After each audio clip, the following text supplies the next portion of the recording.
scientifically. I like to think of it in terms of reality rather than religion. In other words, there really is a God.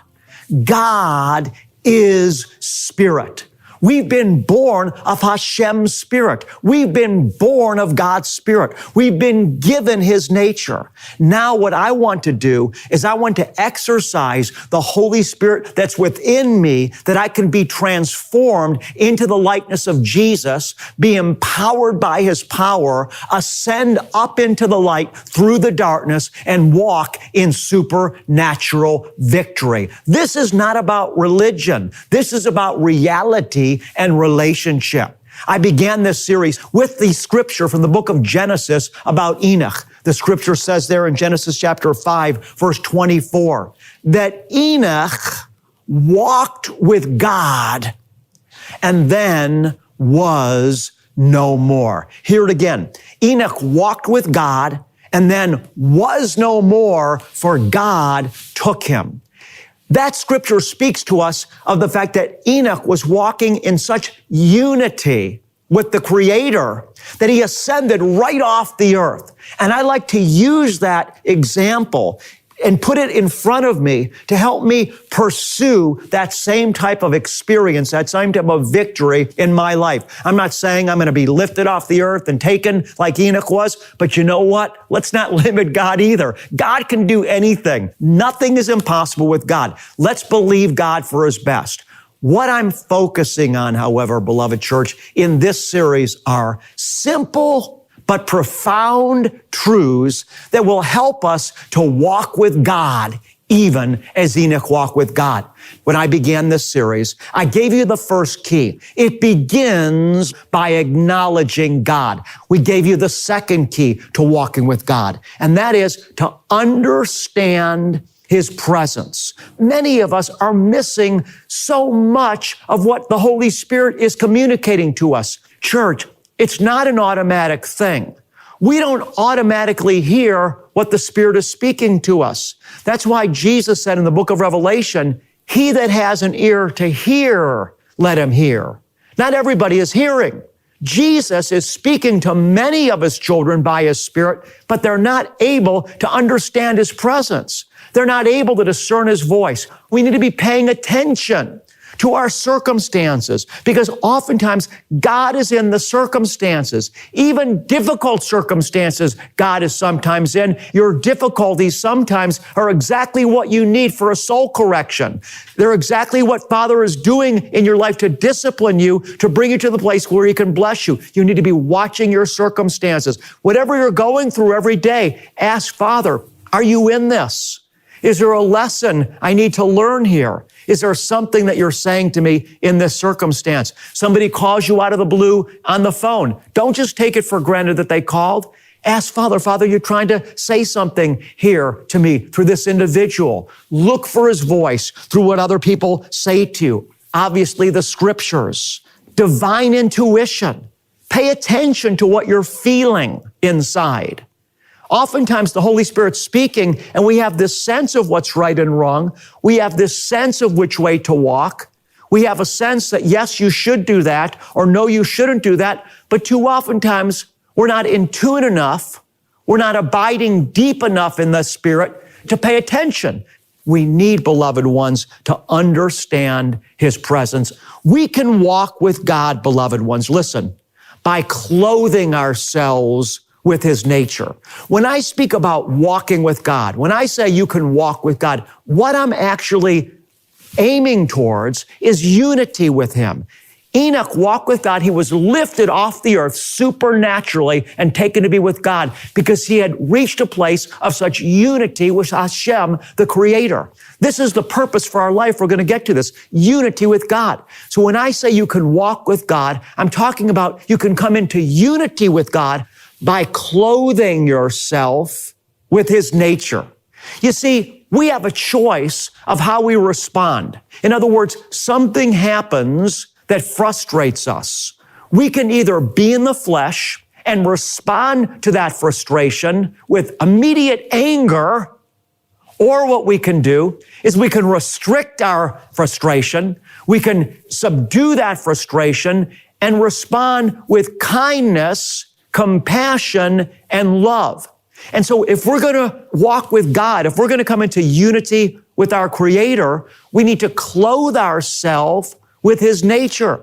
Paul told us to put on the Spirit. He said, these are the characteristics of the Spirit, Paul said: love, peace, joy, compassion, sound-mindedness. And then Paul said, and these are the deeds of the flesh: division, anger, malice, evil thoughts, suspicions. He listed the difference between the things of the Spirit, the clothing of the Spirit, if you will, and the nature of the flesh. If we're going to walk with God, we need to restrict, we need to subdue the nature of the flesh, we need to put it beneath us, not live out of it, and instead we need to clothe ourselves or put on now the garment of the Spirit. Galatians 3:27 says this: for all of you who are being baptized into Christ have clothed yourself with Christ. Another scripture says, clothe yourself with humility. I want to point out, this is not something that automatically happens. To clothe ourselves with the nature of the Lord, we need to make a very conscious decision, once again, to restrict our flesh nature, to not yield to the lust of the flesh, to not yield to the ambitions of the world, to not yield to anger, frustration, evil gossip speaking. We restrict that nature, we subdue it, we harness it, and instead we choose, which is the harder road, to take on the nature of Christ. We choose to speak a word of compassion. We choose to speak a word of love. We choose to keep from talking about ourselves, to instead walk in humility. God's way is always the harder way. If we're going to walk with God, we need to clothe ourselves with His nature. And to clothe ourselves with His nature, beloved, takes great spiritual strength, because we're swimming upstream. We're swimming against the current. We have to resist the flesh to clothe ourselves with His nature. We have to say no to anger, no to frustration, no to gossip, no to yielding to watching shows on television that our flesh wants to watch. And I could go on and on and on and on and on about that. It's a constant strive to enter through the narrow gate. For broad and wide is the way that leads to destruction, but straight and narrow is the way that leads to life, and few there be that find it. Jesus said, listen, strive. You have to strive to enter into it. Jesus said 7 times in the first several chapters, in chapters 2 and 3 of Revelation, Jesus said 7 times, he that overcomes will inherit these things. God made it so that we would have a fight. When we go to the book of Bereshit, when we go to the book of Genesis,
we read there in verse number 2 that before God created the world, before God created man, there was darkness that was moving. Why is the darkness there? Because God created man to overcome it.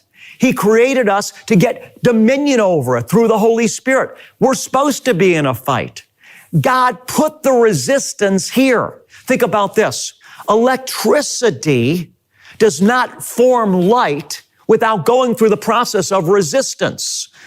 Light comes out of electricity by passing through resistance. The same thing is true in our life. We have to pass through the resistance of the flesh in order to clothe ourselves with the Spirit, in order to clothe ourselves with light. Beloved, these are deep but simple truths. They apply to you every second of every day. They'll never deviate. These truths that I'm sharing with you will never be violated. You have to be responsible, and I have to be accountable. Hashem, our Creator, has given us a gift, and we must overcome. And so we need to clothe ourselves with His nature. There's a spiritual law, and I like to call it the law of similarity and dissimilarity. And what this spiritual law represents is this, that the more similar we become to something, the more we can know that thing. In other words, I can never fully know a dog. I can love my dog. I can have some connection with my dog, but I can't ever fully know my dog because I'm not a dog. But the point that I'm striving to make with you is this. We can never fully know God until we become like God. I'm not saying we're going to become God, but I'm saying we're His offspring. This is why the Scripture is very explicit in the book of Romans about God's call on our life as it relates to becoming like Him, clothing ourselves with His nature. Hear the Word of God now as I read Romans chapter 8, verse 29. I want you to get this into your spirit. Get this into your soul. Hear God's Word. For whom He foreknew, He chose in advance. He also predestined to be conformed to the image of His Son. What's the point? God chose us and predestined us, get it now, church, to be conformed to the image of His Son. God's purpose in our life is He's making us like Jesus. And so He's wanting to clothe us with the nature of King Jesus.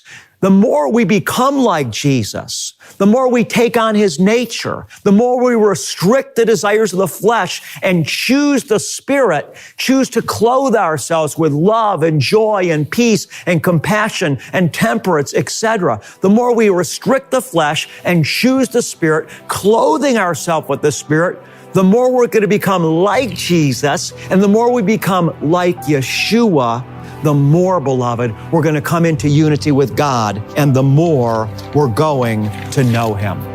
We need, beloved, as I just indicated, to clothe ourselves with His nature. I want to move on to a new point now. We need to internalize His love.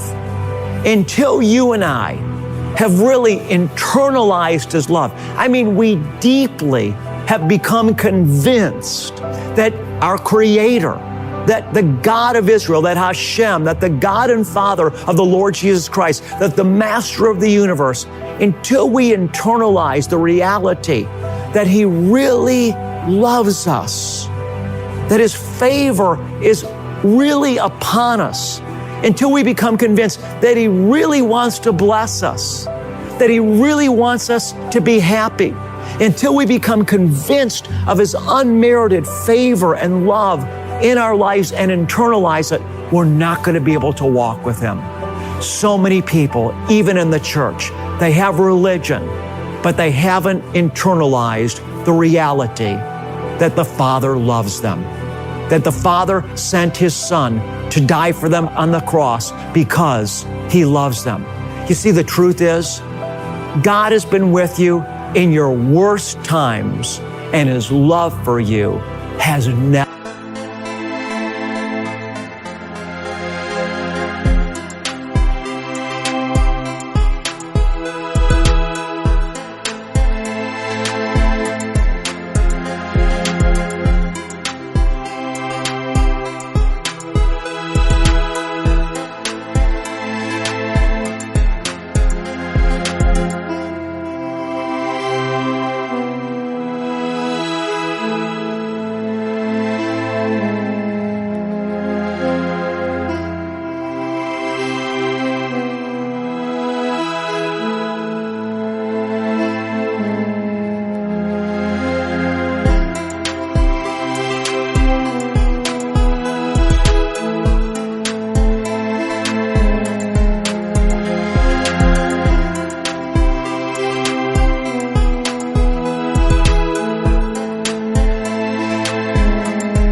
never failed. We need to internalize God's unconditional love for us and that He wants the best for us. He wants us to be happy. He wants us even to feel like He feels. He just wants to share Himself with us until we become convinced of the fact that God's favor is really towards us, that He wants us to experience His goodness, that He wants us to enjoy life, that He wants to bring us into His reality. Until we internalize His love, beloved, we're not going to be able to walk with Him, because God is love. And in order to function out of God's nature, in order to function in the Spirit, we need to function out of love. And that has to begin by